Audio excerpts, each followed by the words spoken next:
नमस्कार।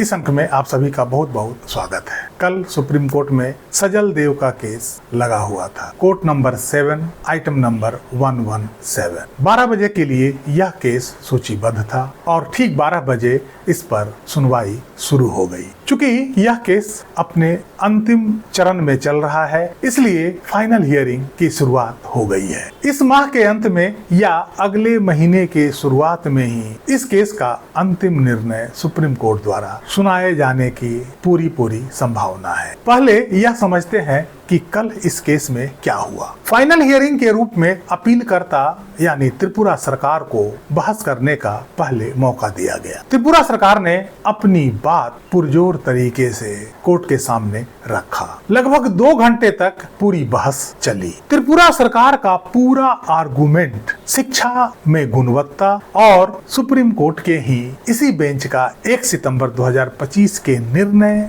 के अनुसार टेट की अनिवार्यता पर ही फोकस्ड रहा। चूंकि 1 सितंबर 2025 का निर्णय त्रिपुरा सरकार के पक्ष में है, इसलिए इस निर्णय का और इस केस में रिव्यू निर्णय का त्रिपुरा सरकार की ओर से उपस्थित अधिवक्ता ने खूब लाभ उठाया। इस बहस के दौरान एक बात और उठाया गया कि 1 सितंबर 2025 के निर्णय के अनुसार जिन शिक्षकों का सेवा 5 साल से कम बचे हैं, अर्थात जिन शिक्षकों की उम्र 55 साल से ऊपर हो गई है, आखिर उन शिक्षकों को रेगुलराइज करने में क्या दिक्कत है? उनके लिए टेट अनिवार्य नहीं है। इस बिंदु पर त्रिपुरा सरकार थोड़ी सी फंसती नजर आई और कोर्ट ने इस पर त्रिपुरा सरकार से स्पष्टीकरण मांगा है। कुल मिलाकर देखें तो सुप्रीम कोर्ट का 1 सितंबर का निर्णय और उसके रिव्यू निर्णय दोनों त्रिपुरा सरकार को पूरी तरह से सपोर्ट करता है। वहीं त्रिपुरा हाई कोर्ट का सिंगल बेंच का निर्णय और उसका डिवीजन बेंच का निर्णय दोनों सजल देव एंड टीम को पूरी तरह से सपोर्ट करता है। चूंकि 1 सितंबर का निर्णय इसी बेंच के द्वारा दिया गया है और निर्णय में टेट को अनिवार्य बताया गया है, इस आधार पर त्रिपुरा सरकार का पलड़ा निश्चित रूप से थोड़ा भारी दिख रहा है और त्रिपुरा सरकार के पक्ष को मजबूत कर रहा है। अब 18 अगस्त को इस केस की अगली सुनवाई है और उस दिन भी लंबी बहस होने की पूरी संभावना है। 18 अगस्त को सजल देव और उनकी टीम को अपना पक्ष रखने का मौका दिया जाएगा। उनका प्रतिनिधित्व कोर्ट में श्री सलमान खुर्शीद सीनियर अधिवक्ता कर रहे हैं। उन्हें अपने पक्ष में बहस करने का पूरा समय दिया जाएगा। यदि उस दिन सलमान खुर्शीद साहब जस्टिस दीपांकर दत्ता के दिमाग में टेट को लेकर जो मिथक बना हुआ है, यदि उसे तोड़ने में सफल हो जाते हैं, तो यह केवल सजल देव और उनके टीम के शिक्षकों को ही नहीं बल्कि देश के 25 लाख शिक्षकों के लिए वरदान साबित होगा। इसलिए 18 अगस्त का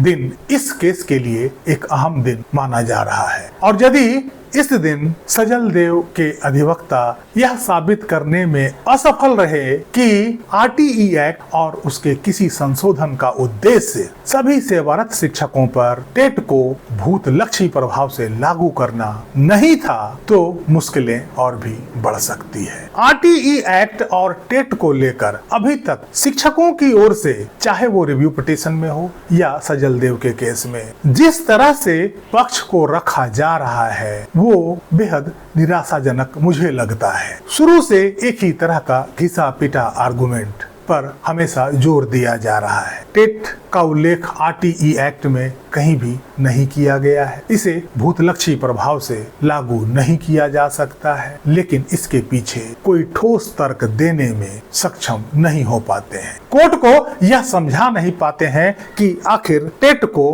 भूतलक्षी प्रभाव से क्यों लागू नहीं किया जा सकता है। आरटीई एक्ट में टेट का कहीं प्रावधान नहीं है, यह बिल्कुल स्पष्ट है। चूंकि टेट का इजाद ही आरटीई एक्ट लागू होने के बाद हुआ है। आरटीई एक्ट के सेक्शन 23(1) में स्पष्ट रूप से कहा गया है कि एनसीटीई शिक्षकों के लिए न्यूनतम योग्यता को बनाएगी और एनसीटीई ने 23 अगस्त 2010 को शिक्षकों के न्यूनतम योग्यता में टेट को जोड़ा है। इसलिए यह स्पष्ट है कि टेट का उल्लेख पूरे आरटीई एक्ट में नहीं होगा, लेकिन जिस गुत्थी पर यह टेट का पूरा मामला उलझा हुआ है, उस गुत्थी को सुलझाने का प्रयास अभी तक ठीक प्रकार से नहीं किया गया है। अभी तक कोर्ट में जिस प्रकार से आरटीई एक्ट के सेक्शन 23(2) और उसके दोनों प्रोवाइजो में लिखे एवरी टीचर की व्याख्या की गई है और उस एवरी टीचर का स्वतंत्र अर्थ निकालते हुए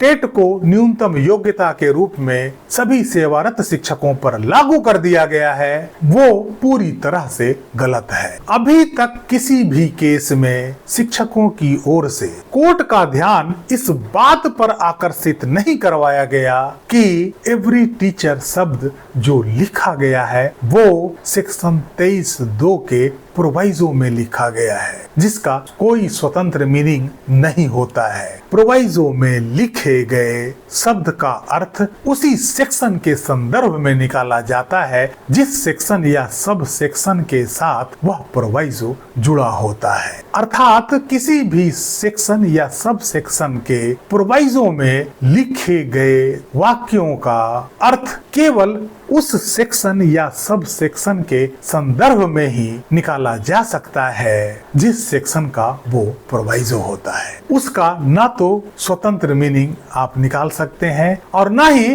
उसे किसी और सेक्शन और सब सेक्शन के साथ पढ़ा जा सकता है। आरटीई एक्ट में चूंकि दोनों प्रोवाइजो सेक्शन 23(2) का हिस्सा है, इसलिए इस प्रोवाइजो में लिखे एवरी टीचर का अर्थ केवल उन शिक्षकों से है जिन शिक्षकों की चर्चा, जिनका जिक्र सेक्शन 23(2) में किया गया है। अर्थात केवल उन शिक्षकों से जिनकी बहाली राज्य सरकारों द्वारा 5 साल के रिलैक्सेशन पीरियड के दौरान की गई थी। उन शिक्षकों को 5 साल के भीतर अर्थात 31 मार्च 2015 तक टेट क्वालिफाई कर लेना अनिवार्य था। इसके बाद इनमें से जो शिक्षक 31 मार्च 2015 तक टेट क्वालिफाई नहीं कर पाए थे, उनके लिए 2017 में एक संशोधन लाया गया और उस संशोधन के माध्यम से उन्हें 31 मार्च 2019 तक टेट पास करने के लिए अनिवार्य बताया।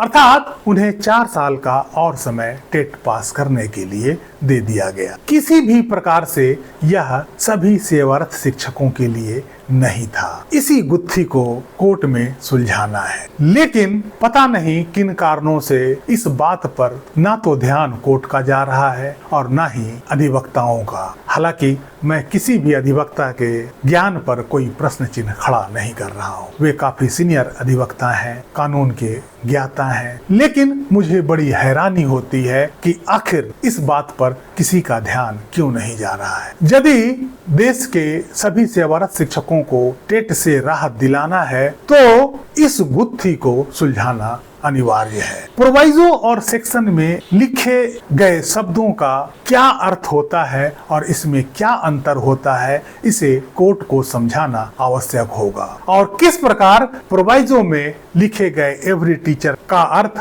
हम सभी सेवारत शिक्षकों से नहीं निकाल सकते हैं, इस बात को स्पष्ट करना होगा। कोर्ट को यह भी बताना होगा कि यदि 2017 का संशोधन का ऐसा उद्देश्य था कि सभी सेवारत शिक्षकों को 31 मार्च 2019 तक टेट क्वालिफाई करना अनिवार्य था, तो इसके लिए आज तक उनके पास किसी भी प्रकार की सूचना क्यों नहीं दी गई और उनकी नौकरी आज तक किस आधार पर बरकरार है, किस प्रकार से वो आज तक सैलरी ड्रॉ कर रहे हैं। इसके अलावा यदि सभी शिक्षकों के लिए टेट अनिवार्य है तो स्पोर्ट्स शिक्षक, म्यूजिक शिक्षक, आर्ट एंड क्राफ्ट के शिक्षक के लिए टेट की क्या अनिवार्यता है और उनके लिए न्यूनतम योग्यता क्या है, आखिर टेट उनके ऊपर कैसे लागू होता है। इसके अलावा जम्मू एंड कश्मीर का भी इशू एक बड़ा इशू है कि जिस समय आरटीई एक्ट लागू हुआ और 2017 का संशोधन हुआ, उस समय तक जम्मू एंड कश्मीर में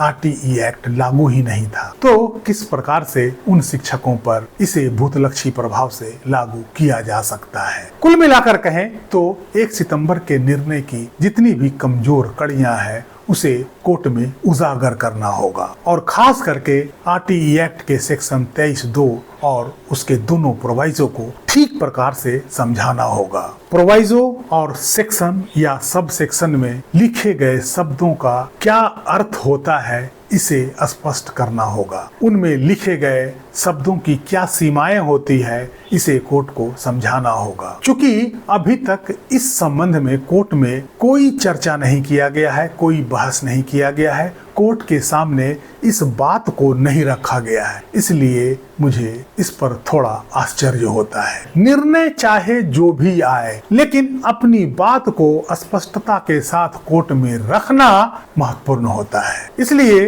इस केस में रेस्पोंडेंट्स की ओर से जो भी ब्रीफिंग काउंसिल होंगे, उनसे मेरी आग्रह यही होगी कि 18 अगस्त से पहले अपने सीनियर अधिवक्ता सलमान खुर्शीद साहब से मिलकर इस बात पर चर्चा अवश्य कर लें। क्या पता यहीं से कोई नया रास्ता नजर आए। इस अंक में यहीं तक। कैसी लगी जानकारी कमेंट करके जरूर बताइएगा। वीडियो को लाइक कीजिएगा, चैनल को सब्सक्राइब कीजिएगा। मिलते हैं अगले अंक में, तब तक के लिए जय हिंद, वंदे मातरम।